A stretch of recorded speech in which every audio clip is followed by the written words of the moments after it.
Semua agama mengajarkan kebaikan, tetapi belum tentu semua agama mengajarkan kebenaran, gitu. Agama mengajarkan kebaikan, tapi belum tentu mengajarkan kebenaran, gitu.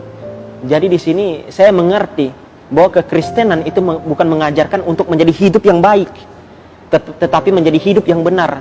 Hidup yang baik tetapi tidak menjadi hidup yang benar, itu sama saja dengan omong kosong. Kita hidup berbuat baik, melakukan amal ibadah, melakukan sedekah apapun itu, tapi hidup kita tidak benar di hadapan Tuhan, itu kosong. Jadi saya belajar bahwa di sini kehidupan benar itu lebih penting daripada kehidupan yang baik. Karena dalam kekristenan kita diselamatkan bukan karena perbuatan baik kita, bukan karena amal ibadah kita, tapi kita diselamatkan karena kasih karunia. Makanya saya menerima Yesus, karena saya sadar diri saya nggak sempurna.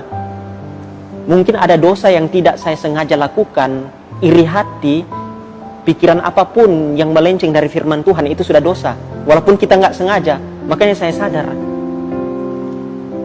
satu dosa pun yang kita buat, dosa kecil maupun dosa besar, itu sama saja di mata Tuhan. Gitu. Makanya saya takut ketika saya baca di Titus 3 ayat 5. Pada waktu itu Dia telah menyelamatkan kita bukan karena perbuatan baik yang telah kita lakukan, tetapi karena rahmat-Nya oleh permandian kelahiran kembali dan oleh pembaruan yang dikerjakan oleh Roh Kudus. Segala sesuatu kita diselamatkan bukan karena perbuatan baik. Kita mau usaha, mau mengusaha keselamatan kita, kita mau memanjat untuk masuk surga, Tuhan nggak bisa disogok dengan perbuatan amal baik kita, gitu loh. Saya bilang, Tuhan, saya mau masuk surga, saya berbuat baiklah, saya sembayanglah, saya mau bersedekah. Oh, nggak bisa. Ajaran kekristenan bukan kayak gitu. Keselamatan itu diperoleh karena kasih karunia. Tuhan nggak bisa disogok. Karena Allah, orang Kristen itu nggak bisa disogok. Lo mau sogok dengan perbuatan baik, lo mau sogok dengan amal ibadah, itu nggak bisa. Keselamatan terjadi ketika lo mengaku Yesus sebagai Tuhan dan Juru Selamat. Karena kalau engkau nggak mengaku Yesus sebagai Tuhan dan Juru Selamat, engkau nggak selamat.